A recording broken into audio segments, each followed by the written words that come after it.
এমন খুব কম ঘটনাই আমাদের কাছে আসে যার তদন্তে নেমে পুলিশের চক্ষু চড়ক গাছ হয়ে যায়। এমন ঘটনা যে প্রায়ই ঘটে তা কিন্তু একেবারেই নয়, ওই বলতে পারেন কোটিতে গুটিক। এক ব্যক্তির রহস্যজনক মৃত্যুকে কেন্দ্র করে পুলিশ নাজেহাল হয়ে যায়। খুনি কিন্তু সবসময় আমাদের হাতের নাগালেই থাকে, তবুও তদন্তকারীরা গোল গোল ঘুরতে থাকে। পুলিশ অপেক্ষায় থাকে এমন একটি সূত্রের যা তাদেরকে পৌঁছে দিতে পারে প্রকৃত খুনির কাছে। অবশেষে মেলে সেই সূত্র, শেষমেশ সেই সূত্র ধরেই অত্যন্ত নাটকীয়ভাবে এবং বুদ্ধিমত্তার সঙ্গে পুলিশ নাগাল পায় সেই খুনির। দেখুন। ময়না, তুমি রেডি? হ্যাঁ, নাও চল, আমি এসে গেছি। বাবা, সামান্য ফুচকা খাওয়ার জন্য এত দামি শাড়ি পরেছো?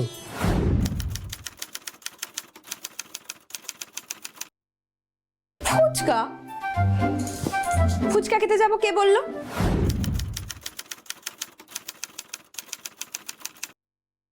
তুমি তো একটু আগে বললে যে তুমি ফুচকা খেতে যাবে। আমি বলেছি আমি তোমার সাথে ব্লু ওয়েল রেস্টুরেন্ট যাব। শুভ কিছু মনে রাখতে পারো না? Blue whale restaurant? সে তো সোদপুরে। হ্যাঁ, ওখানেই তো যাব। বিরিয়ানি, চিকেন চাপ উইথ স্যালাড। বাবা, এই দেখো না, এসটা লেগেছে তো। আমি এই গোবরডাঙ্গা থেকে সোদপুর যাব বিরিয়ানি খেতে? হ্যাঁ যাবে তো, কি হয়েছে? হ্যাঁ, কিছু হয়নি। একটু আগে বললে ফুচকা, এখন বলছো বিরিয়ানি, তা আবার সোদপুর গিয়ে। হরি বল। বিরিয়ানি খাওয়াবে না তাই বলো না। মনটা তো মাগুর মাছের মতো, টিভি মাছের মতো তো আর করতে পারোনি। মা, মা, ময়না একটু আগেই বললো না ও ফুচকা খেতে যাবে? হ্যাঁ বলেছিল তো। আপনি চুপ করুন তো, চোরের সাক্ষী গাট কাটা। বৌমা, তুমি আমাকে গাঁট কাটা বললে?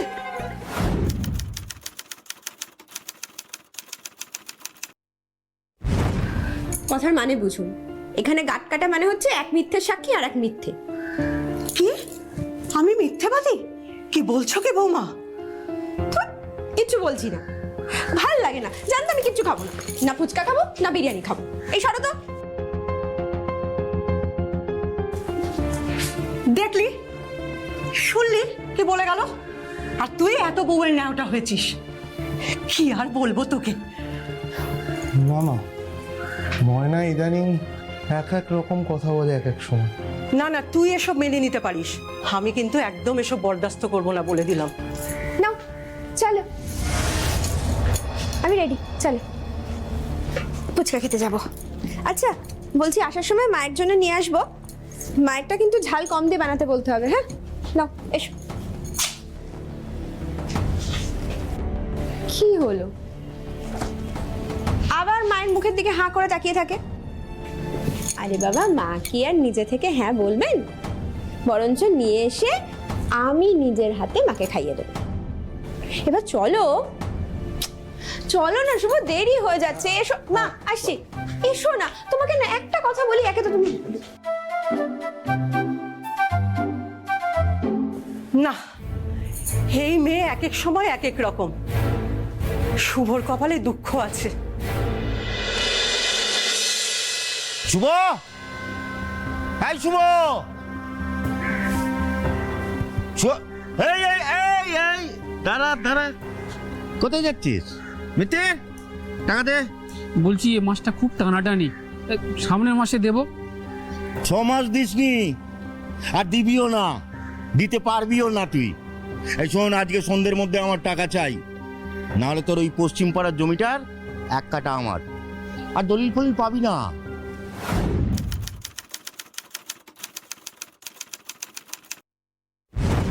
যা, সন্ধ্যাবেলা তোর বাড়ি যাচ্ছি, যা। শুভ, বলছিলাম সন্ধ্যাবেলায়। যা যা, পাতলা হ, যেটা বললাম সেটা মাথায় ভালো করে ঢুকিয়ে নে, বুঝেছিস? শুভ, দাদা, শুভ। তোমার দুটো পায়ে পড়ি, একটা মাস অন্তত আমার সময় দাও দাদা। যত সব কাজের সময়। শুভ, শুভ, কি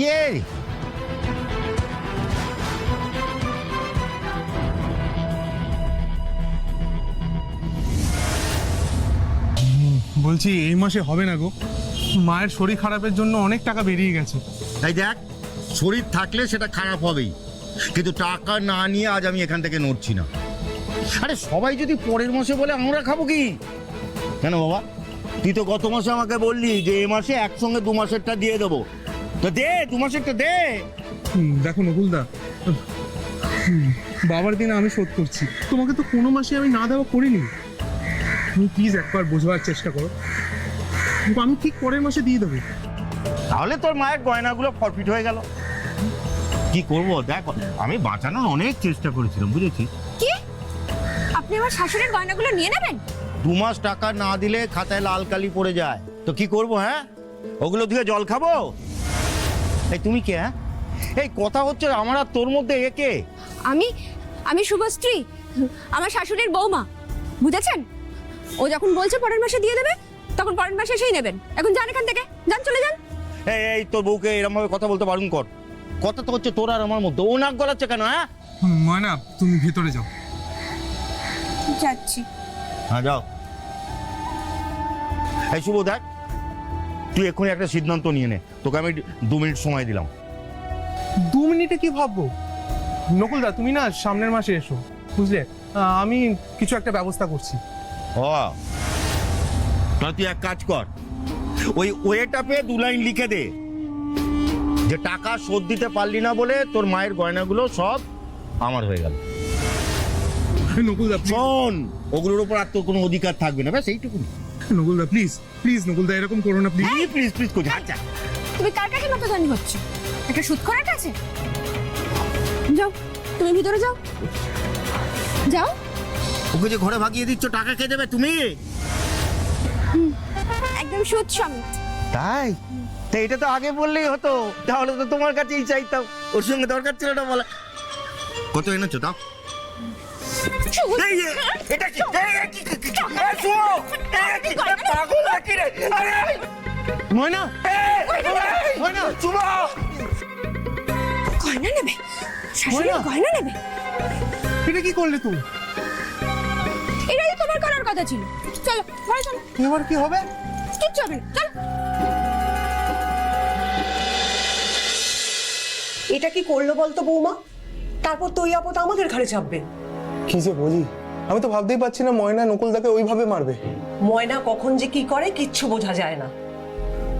তুই এই বউকে নিয়ে ঘর করছিস?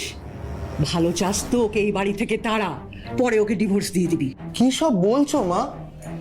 আমি মানছি ময়না নকুলদাকে মেরে অন্যায় করেছে, কিন্তু ও রুখে না দাঁড়ালে নকুলদা তোমার সব গয়না লিখে নিত।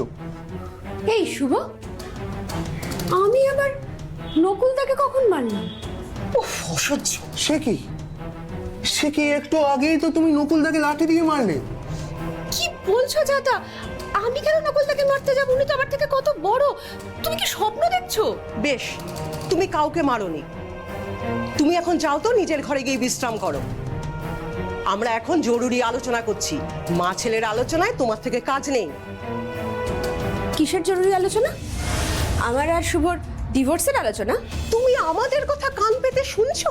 ছি ছি ছি ছি ছি ছি ছি। বেশ করেছে, শুনেছি। তাতে আপনারা তো ছিছি করার কি হয়েছে? শুভ, শুভ তুমি আমাকে ডিভোর্স দেবে? তুমি পারবে আমাকে ছেড়ে থাকতে? ময়না ডিভোর্স মানেই ডিভোর্স নয়। কথা হচ্ছে মানে কি ডিভোর্স হবে নাকি? তুমি প্লিজ নিজেকে একটু কন্ট্রোল করো।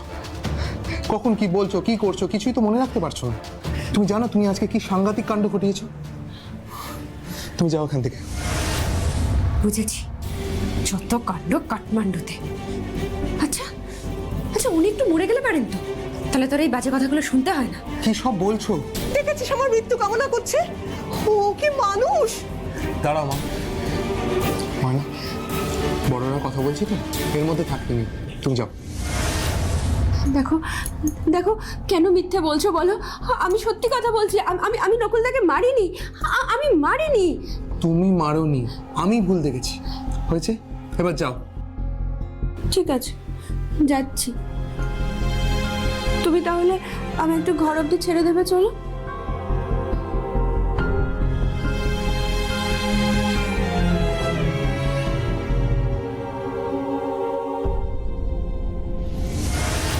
ময়না তুমি কি করছো বলো তো? মায়ের কাছ থেকে নিয়ে এসে দরজা বন্ধ করে দিলে মা কি ভাববে?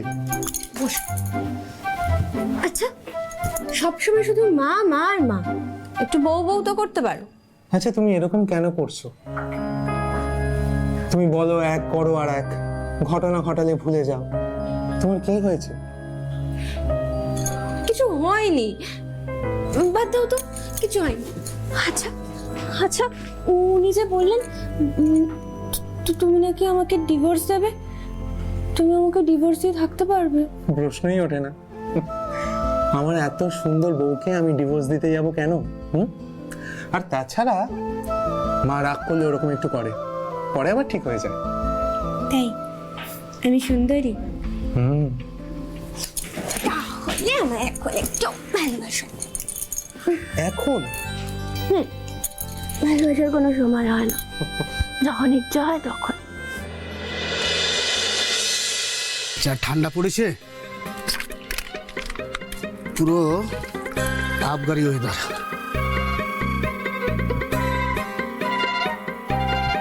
এই দাঁড়াও। কি আপনি কিছু বলবেন? দেখুন, এত রাতে এখানে দাঁড়িয়ে আমি আপনার সাথে কোনো কথা বলবো না।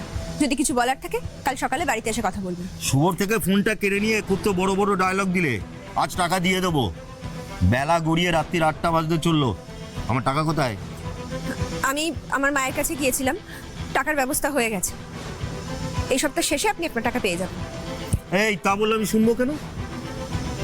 টাকা আমার আজ এখনই চাই। তোমার বর আজ দেবো কাল দেবো বলে ঝোলাচ্ছে, তুমি আজ দেবো বলে এখন 7 দিনের গল্প দিচ্ছ।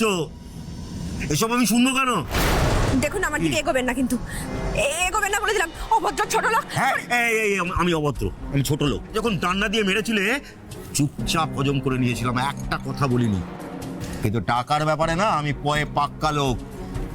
আমার টাকা দাও, আর না হলে আমার সঙ্গে অ্যাডজাস্ট করো। তোমার ফোন নাম্বারটা দাও না। ফোন আমি শ্বশুর বাড়িতে ফেলে এসেছি। আরে নাম্বার দিতে গেলে কারোর ফোন লাগে নাকি? আচ্ছা থাক, চলো হোটেলে যাবো। হোটেল ছাড়ো ছাড়ো, শয়তান ইঁদুর। হোটেল, হোটেলে যাবি না? কি করছো? ছোট লোক, হোটেলে যাবি?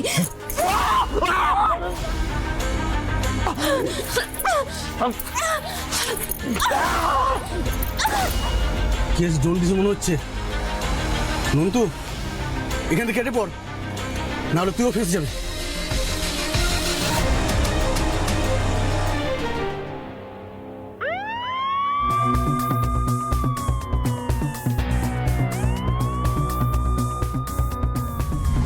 আরে এ কি, এ তো মারাত্মক ব্লাড বেরোচ্ছে। এখনো বেঁচে আছে, হসপিটালাইজ করতে হবে এক্ষুনি। হ্যালো রেণুকা, তুমি খড়দহ গভর্নমেন্ট হসপিটালে চলে আসো এক্ষুনি। হ্যাঁ চলো, তোলো একে, তোলো তোলো তোলো।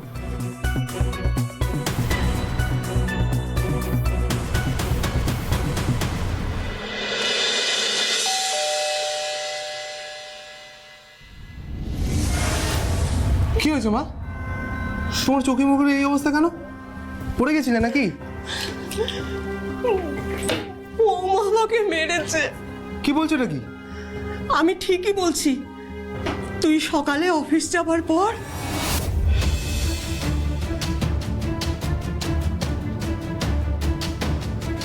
এই যে, আপনি শুভর সাথে আমার ডিভোর্স করাতে চাইছেন? হ্যাঁ বলেছি। তুমি ঠিকই শুনেছো। তুমি যা শুরু করেছো তাতে এটাই তোমার প্রাপ্তি। হ্যাঁ, সে আপনি আমার গুরুজন, আমার শাশুড়ি, কিন্তু শুভ আর আমার ব্যক্তিগত ব্যাপারে না একদম নাক গলাতে আসবেন না। ও আমাকে বাড়িতে রাখবে না বিদায় করে দেবে, সেটা ঠিক করে দেবার আপনি কে? আপনি কেন আমাদের মাঝখানে কথা বলতে আসছেন? কারণ আমি শুভর মা, ওর ভালো মন্দ দেখার অধিকার আমার আছে। এই শোনো, তুমি আমার সামনে মাছির মতো ভ্যান ভ্যান করে না তো, ঠিক আছে? আমি কি করব না সেটা আমি বুঝে নেব, তোমার কাছ থেকে শুনবো না।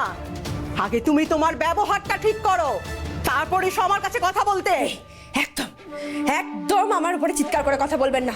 গলা নামিয়ে কথা বলুন। ভুলে যাবেন না 5 লাখ টাকা খরচা করে আমার মা আমার বিয়ে দিয়েছে। এত সহজে চলে যাব ভাবছে? আর যদি যাই, ওই 5 লাখ টাকা আপনার গলায় পাড়া দিয়ে শুভকে বগল দাবা করে নিয়ে তারপর আমি এখান থেকে যাব। কি? যত বড় মুখ নয় তত বড় কথা। এই মেরে তোমার মুখ আমি ভেঙে দেবো। আমাকে মারবি? আমাকে মারবে না? হ্যাঁ? আমাকে মারবি? আমাকে মারবি? আমাকে মেরে ফেলবে? বাঁচাও! আমাকে মেরে ফেললো! মেরে ফেললো! মেরে ফেললো! এই দেখ, এই সেই চিঠিটা। শাশুড়ি মা আমার আর শুভ ডিভোর্স করাতে চান। কাল শুভ অফিসে গেলে একটু ভালো আসতে হবে। কথা বলতে গিয়ে তোমার গায়ে হাত দিয়েছে? দাঁড়াও, আমি দেখছি। কি হয়েছে গো? কি আর বাকি রাখলে তুমি? মানে আমি আবার কি করলাম? আরে স্পষ্ট করে বলো না কি হয়েছে। তুমি মায়ের গায়ে হাত দিয়েছো? ছি ছি ছি ছি ছি। কি? আমি আবার কখন উনার গায়ে হাত দিলাম?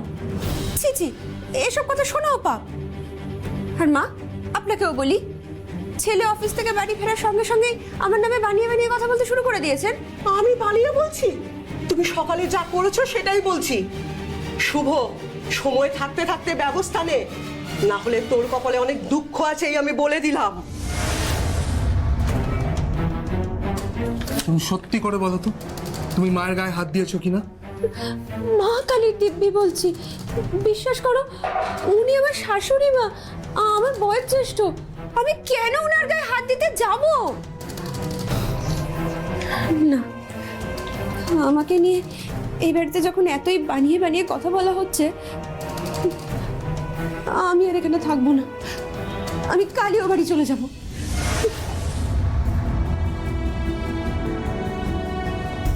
শুভ, এখনো তোকে বলছি সাবধান হ।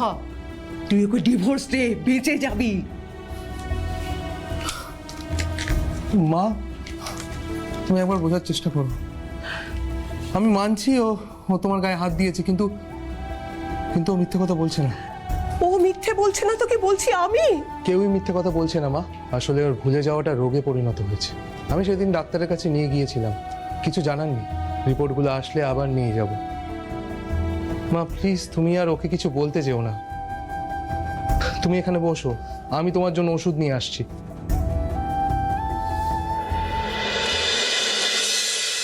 ডাক্তারবাবু, আমার স্ত্রীর টেস্টগুলো হয়ে গেছে।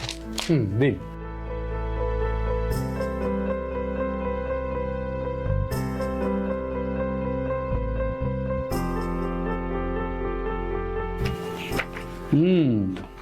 আপনার স্ত্রী ময়না একজন অ্যামেনিশিয়ার পেশেন্ট। ধরুন, যে মেডিসিনগুলো চলছিল সেই মেডিসিনগুলোই চলবে, আর অকুপেশনাল থেরাপিতে ধীরে ধীরে এই পেশেন্টের উন্নতি হতে পারে। আর উনি যা করছেন বা বলছেন সেটা কিন্তু মাঝে মাঝে ভুলে যাবে, কিন্তু কথা বলার সময় যুক্তি এবং বোধ ঠিকই থাকবে। বাট বি কেয়ারফুল, কখনো ভুলে ওকে বকাঝকা করবেন না। বাচ্চারা যেমন করে, মানে বাচ্চারা ভুল করলে আমরা মানিয়ে বা গুছিয়ে যেমন কথা বলি, ঠিক সেরকমভাবেই কিন্তু আপনার ওয়াইফের সঙ্গে ট্রিট করতে হবে। আর কোনো সমস্যা পড়লে আমাকে ফোন করবেন বা টেক্সট করবেন, ডোন্ট ওয়ারি। আচ্ছা ডাক্তারবাবু। একদিকে আমরা হন্যে হয়ে খুঁজছিলাম অপরাধীকে, অপরদিকে এও বুঝতে পারছিলাম যে অপরাধী এমন কেউ যে আগে কখনো অপরাধ করেনি। কারণ সুৎখোর নকুল শাহ যে সে মানুষ নন যে অপরাধীর পাতা ফাঁদে সহজে পা দেবেন। তাহলে কে কখন কিভাবে তাকে মারলো সেই নিয়ে চলে চুলচেরা বিশ্লেষণ। কিন্তু অপরাধীকে ধরা আমাদের কাজ, আমরাও এগিয়ে চলেছি আমাদের নির্দিষ্ট লক্ষ্যে। দেখুন পুষ্পা দেবী, লাস্ট 15 দিন ধরে যাদের যাদের সাথে ডিল হয়েছে তাদের নাম ফোন নাম্বার এনেছেন? এনেছি স্যার। দিন। এই যে। প্রয়োজন পড়লে কিন্তু পুরো হিসেবের খাতাটাই আনতে হবে। ঠিক আছে স্যার।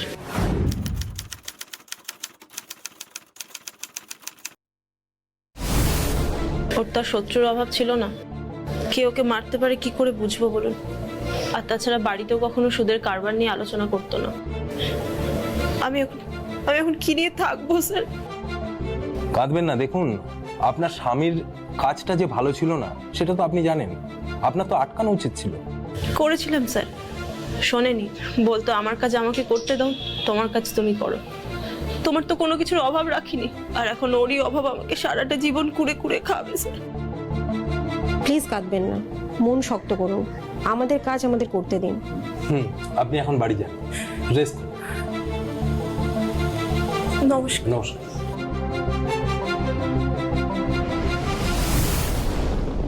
বসো। স্যার, 3 জন ব্যক্তি লাখের উপরে টাকা সুদে ধার নিয়েছিল। চঞ্চল সেন, বাপ্পা মিত্র আর মিলন কর। ফোন করে এক এক করে ডাকো। পুষ্পা দেবী আমাকে যে লিস্টটা দিয়েছেন তাতে মোট 20 জনের বেশি নাম রয়েছে। এই যে দেখো। বাবা, এতজন! স্যার, আমাদের সাইবার সেল থেকে জানিয়েছে 15 জনের সাথে নিয়মিত কথা হতো। এর মধ্যে 4 জনের সাথে দিনে 4-5 বার কথা হতো। 2টি লোক, চঞ্চল সেন আর বাপ্পা মিত্র, সন্দেহজনক। নকুল বাবুকে ইট কিংবা পাথর দিয়ে মাথায় আঘাত করা হয়েছে। এটা কিন্তু প্রচন্ড আক্রোশ ছাড়া করা সম্ভব নয়। আর এটা করতে গিয়ে যে শক্তিটা প্রয়োগ করা হয়েছে সেটা হতে পারে কোনো পুরুষ মানুষের। হয়তো নকুল বাবু যাকে ডেকেছিলেন তার সাথে অনেক তর্কাতর্কি হয়, কটু কথা বলেছিল বলে হয়তো হাতের সামনে পাথর ছিল, তাই ছুঁড়ে মেরেছে। আমরা রেড করে ফেরার কিছুক্ষণ আগেই ঘাতক সেখান থেকে পালিয়ে যায়। সিসিটিভি ফুটেজ কি বলছে? স্যার, ওখানে কোনো সিসিটিভি নেই, আর লোকজনের চলাচলও কম। তুমি চঞ্চল আর বাপ্পা দুটোকে তোলো। Okay sir. আপনি রান্নাটা পারেন না, তবু রান্নাঘরটা ছাড়বেন। আমি বেঁচে থাকতে তোমাকে রান্নাঘরের দায়িত্ব দেব না। এতদিন তো সবাই খেয়ে এসেছে, কই তোমার মতো করে তো কেউ এরকম বলেনি। সে ব্যস্ত মানুষেরা পেট ভরানোর জন্য খেয়েছেন, তাতে আপনার রান্না খারাপ না ভালো সেসব বলার মতো সময় তাদের ছিল না। আমার তো মনে পড়ে না আমি একদিনও আপনার কোনো সুস্বাদু রান্না খেয়েছি যেটা তারিফ করার মতো। তুমি কিন্তু পায়ে পা মারিয়ে ঝগড়া করছো বৌমা। আসুক শুভ আজকে, বলছি তোমার কথা। আচ্ছা আচ্ছা, আপনার কি আর কোনো কাজ নেই? আর এই 5টা শাশুড়ির মতো প্রতিদিন ছেলে বাড়িতে ফিরলেই বৌমার নামে নিন্দা করতে বসতে হবে? একটু আপগ্রেড হন না। কে বোঝাচ্ছি, আপনি বুঝলে তো হয়েই যেত। কি আস্পর্ধা, কি সব বলছে।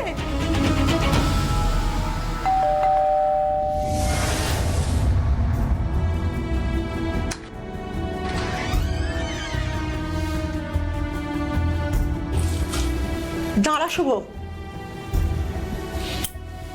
ওষুধগুলো নাও। না, তোমার মায়ের ভজন শোন। ময়না, বলো মা। আমার আর কিছু বলার নেই। আমি বলছি শোনো, নকুল সাহা খুন হয়ে গেছে। সে কি? কে খুন করলো? কে জানি, পুলিশ খুঁজে বেড়াচ্ছে। বাঁচা গেছে, আপদ গেছে। হ্যাঁ গো, কে খুন হয়েছে বললে? ছেড়ে দাও মা, একটু চা করো তো।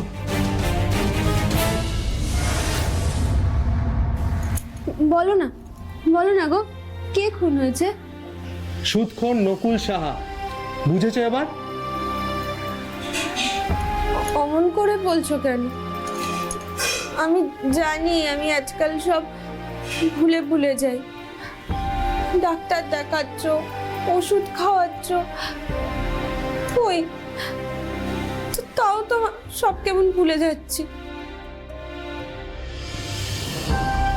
তুমি বরং একটা কাজ করো, তুমি আমার বাপের বাড়ি রেখে এসো, আমি তোমায় ডিভোর্স দিয়ে দেবো। তুমি তুমি ভালো দেখে একটা মেয়েকে আবার বিয়ে করো।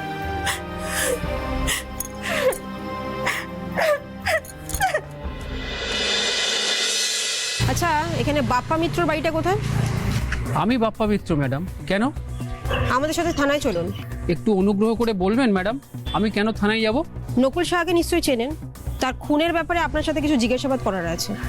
উঠুন গাড়িতে। আমি এসব ব্যাপারে কিছু বলতে পারবো না ম্যাডাম, আমি কিছুই জানি না, আমাকে ছেড়ে দিন ম্যাডাম।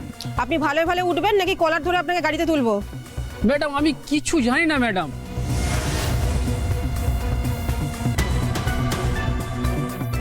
চল চল চল এই, আমি কিছু করিনি। চল থানায় চল। চল গাড়িতে চলো চল আমাকে ছেড়ে দিন।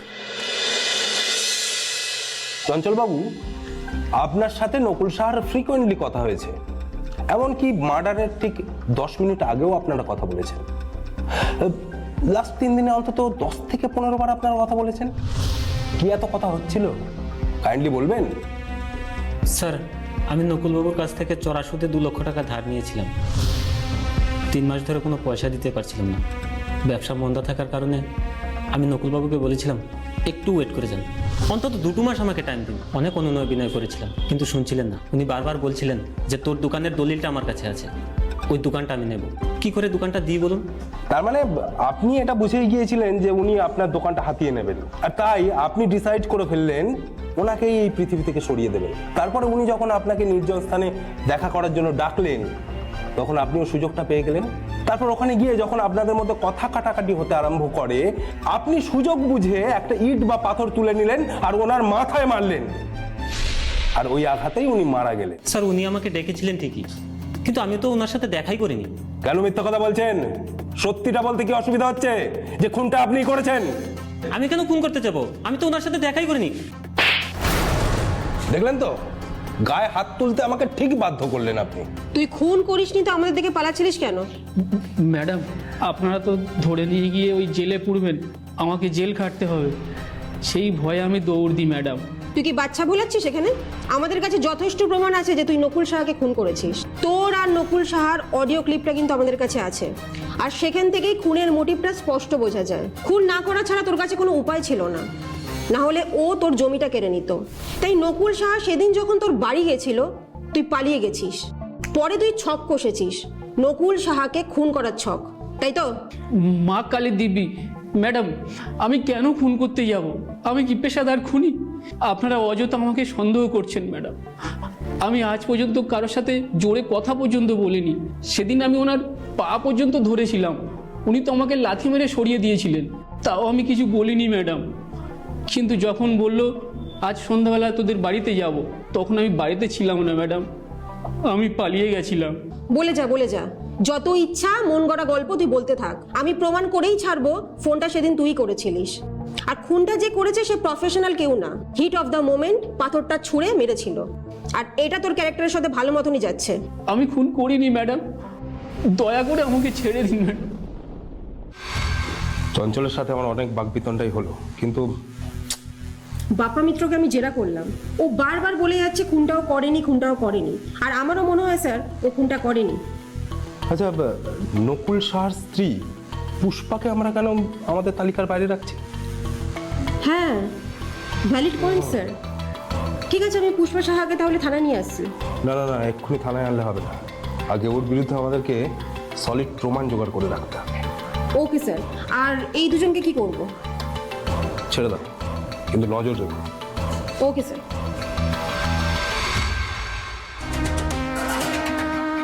কি ব্যাপার ঘোষবাবু, পুষ্পাদেবীর খবর কি?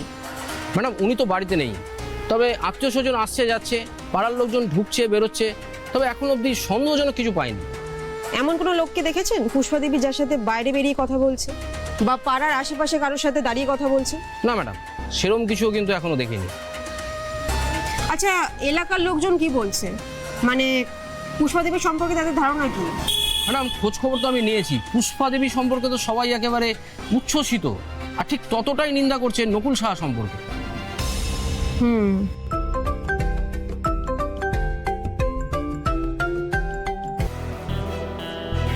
হ্যাঁ স্যার বলুন। স্যার এদিকে তো খবর in favour of Pushpa Saha. ঘোষবাবু আমাকে সমস্ত খবরই দিয়েছে, ওনার সম্পর্কে কেউ কোনো এলিগেশন দিতে পারছে না স্যার। ওরা ওখানেই গেছে আপনার কাছে। ঠিক আছে স্যার, আমি আসছি। ওকে স্যার, ওকে, চলুন। আপনি কিন্তু বললেন না যে আবার কেন থানায় এলেন। আপনারা সবাইকে ডাকছেন, কিন্তু শুভজিৎ মিত্রকে ডাকছেন না। শুভজিতের বাড়িতে পিন্টুর বাবা যখন সুদের টাকা চাইতে গিয়েছিল, ও স্ত্রী কিন্তু আমার স্বামীকে মেরেছিল। আচ্ছা, আপনি তো আমাকে আগে বলেননি শুভজিৎ বাবুর স্ত্রী আপনার স্বামীকে মেরেছিল? আমি জানতাম না স্যার, ওই চায়ের দোকানের স্বপন, ও আমাকে গতকাল বলল। স্যার এসো। আমি চাই প্রকৃত দোষী ধরা পড়ুক। ও আর একটা কথা স্যার, আমার স্বামী যাদের কাছ থেকে দলিল, সোনা গয়না এগুলো বন্ধকে সিকিউরিটি হিসেবে রেখেছিল, আমি চাই সেগুলো সবাইকে ফিরিয়ে দিতে। আমি যখন ওগুলো সবাইকে ফেরত দেব, শুধু আপনাদের একটু সহযোগিতা প্রয়োজন। এ তো অতি উত্তম কথা, আমাদের প্রতিনিধি অবশ্যই থাকবে। স্যার আজ আমি আসি, আবার আসবো, আর সেদিন যেন এসে দেখি দোষী শাস্তি পেয়েছে। আসুন, আমরা যথাসাধ্য চেষ্টা করব। নমস্কার। নমস্কার।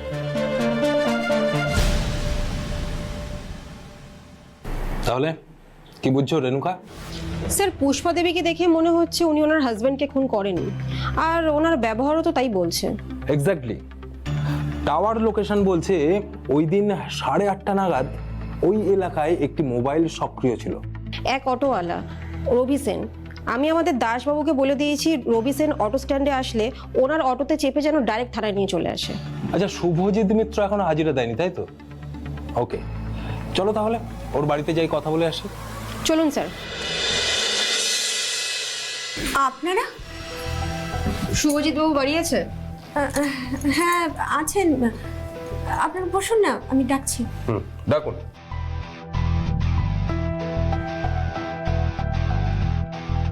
কি গো, শুনছো? পুলিশ এসছে।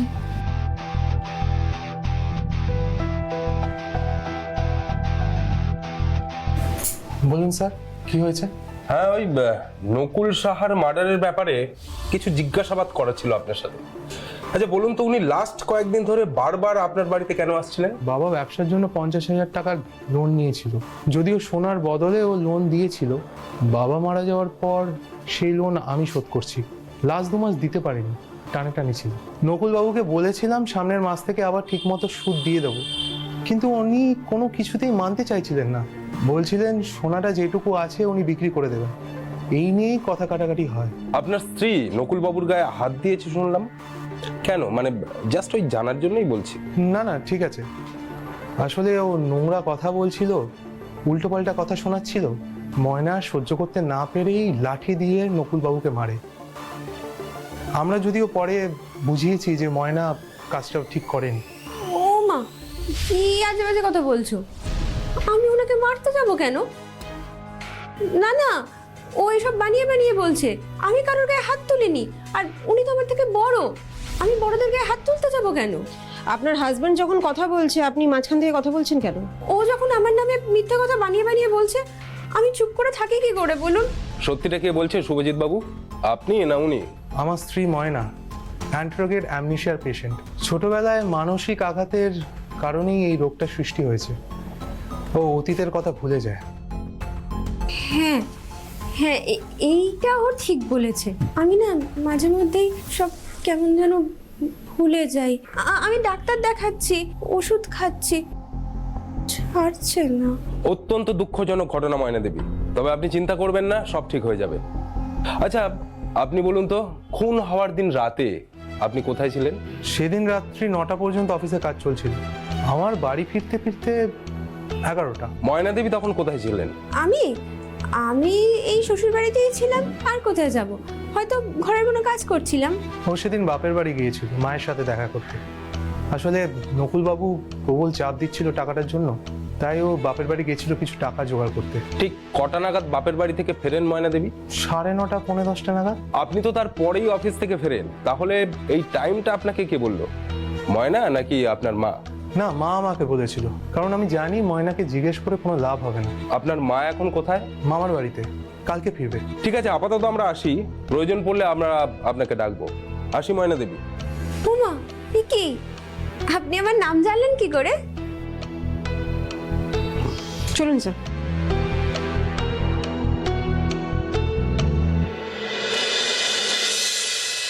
বন্ধু, যা বলবি কিন্তু ভেবেচিন্তে বলবি, নইলে তোর কপালে অশেষ দুঃখ রয়েছে। স্যার যা বলবো সত্যি বলবো, আপনি একদম চিন্তা করবেন না, আপনি প্রশ্ন করুন।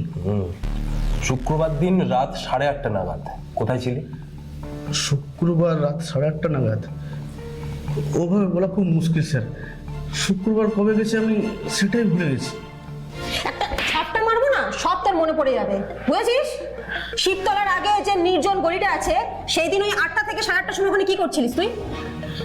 ওখানে একটা লোক খুন হয়েছে, স্যার সেটাই জানতে চাইছে যে খুনটা কে করেছে। বল। দেখুন স্যার, আমি সেদিন ওখানে মাল খাচ্ছিলাম, আমি প্রায় টোটোর দাঁড় করিয়ে একটু খাই, দেখি একটা মহিলা ফিরছিলেন, একটা লোক ওই মহিলাকে দাঁড় করালো, ব্যাস কেচাল শুরু। দুজনের বয়স কত, কিরকম দেখতে? দূর থেকে দেখেছিলাম স্যার, অত নিখুঁত বলতে পারবো না। লোকটার বয়স 50 আর মহিলাটির বয়স 25 বা 26, শাড়ি পরেছিল। ওরা কি বলা বলি করছিল? অত কি মনে হচ্ছে স্যার, কথা তো ঠিক মতো শুনতে পাচ্ছিলাম না, তবে লোকটা ভুল ভাল কথা বলছিল, মহিলাটা খুব চিৎকার করছিল। ওই লোকটা খুন হলো কি করে বল? খুন তো হয়নি স্যার, কেচাল যখন তুঙ্গে তখনই ওই মহিলা ওই লোকটার মাথায় ইট মারে। আমি এসব ব্যাপার দেখে বুঝে গেছি এই ঝামেলা খুব বাড়তে পারে, তাই দেরি না করে তাড়াতাড়ি ওখান থেকে কেটে পড়ি। মাথায় রাখবি, তুই হচ্ছিস কিন্তু এই কেসটার একমাত্র আই উইটনেস, বাইরে কোথাও যাবি না, যা এখন। দাসবাবু নিয়ে যান। চল। স্যার, ময়না। ইয়েস, ময়না।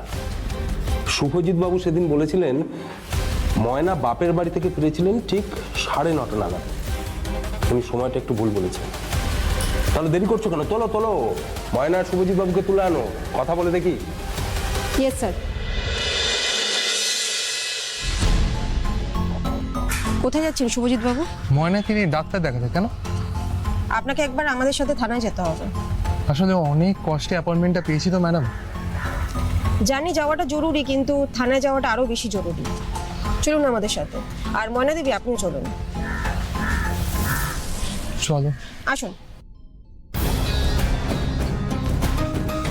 চল। আবার কি হলো? স্যার থানায় ডেকেছেন। চল। এ ভগবান, এদিকে চল, রক্ষা করো।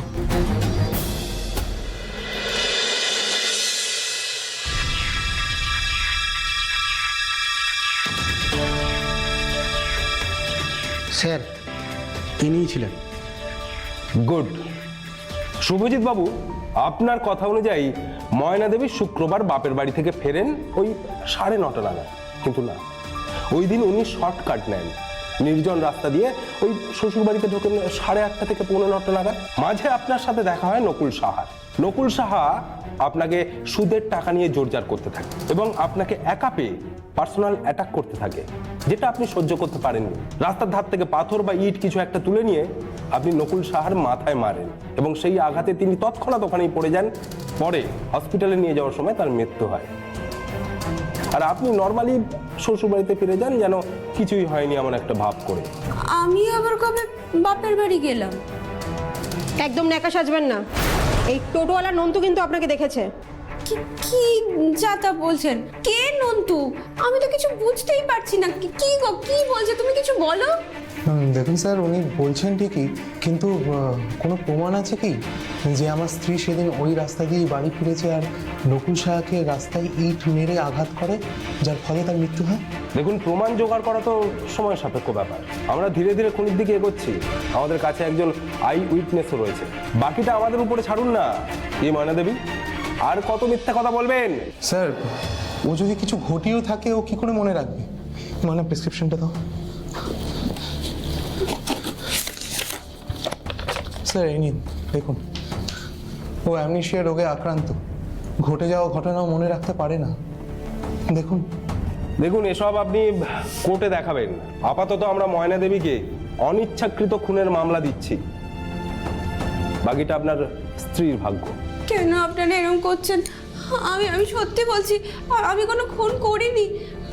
আমি খুন করিনি গো। শুভজিৎ বাবু, আমরা আবার মার্ডার স্পটে যাব ঘটনাটার পুনর্নির্মাণের জন্য। দেখি ময়না দেবীর কিছু মনে পড়ে কিনা।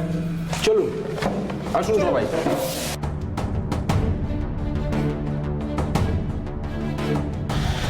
তুই ওই দিন কোথায় ছিলি? আমি স্যার এখানেই বসেছিলাম, ঢালছি আর খাচ্ছি। ব্যাস, তুই তাহলে এক্স্যাক্ট এখানেই থাকবি, নড়বি না। হ্যাঁ। আর শুভজিৎ বাবু, এদিকে আসুন।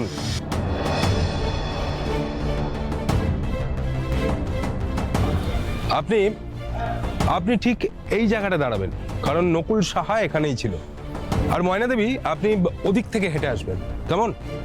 চলে আসুন।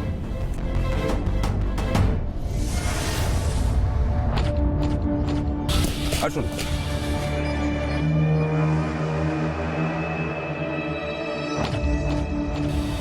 যান। চলো ময়না।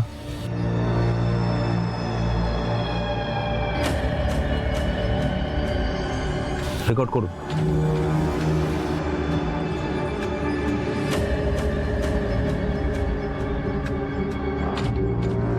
ময়না দেবী, শুক্রবার রাতে যেভাবে এসেছিলেন ঠিক সেইভাবেই আসুন।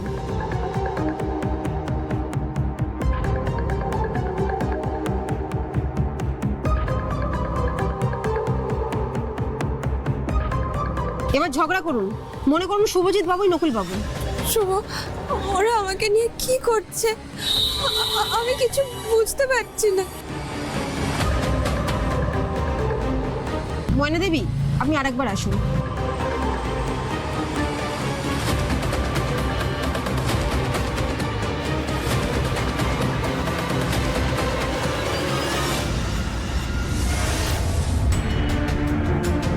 শুভজিৎ বাবু, আপনি ময়নার পথ আটকান।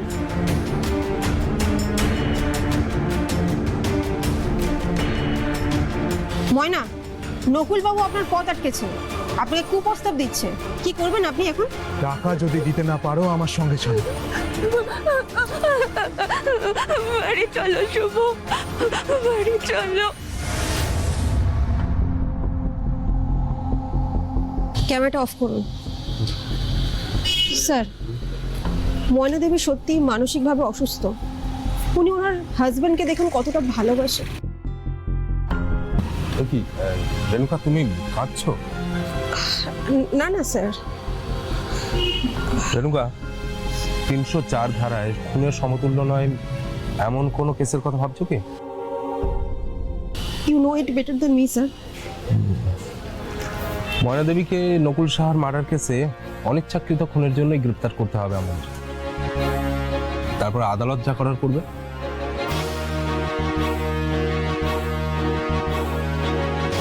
ময়না দেবী,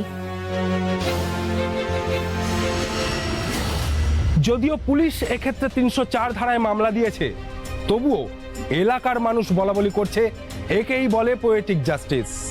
কিন্তু আমরা বলবো, নিজের হাতে আইন কখনোই তুলে নেওয়া উচিত নয়। সাবধান হন, হয়তো আপনার ঘাড়ের কাছেই নিঃশ্বাস ফেলছে অপরাধী। সাবধান হও বাংলা।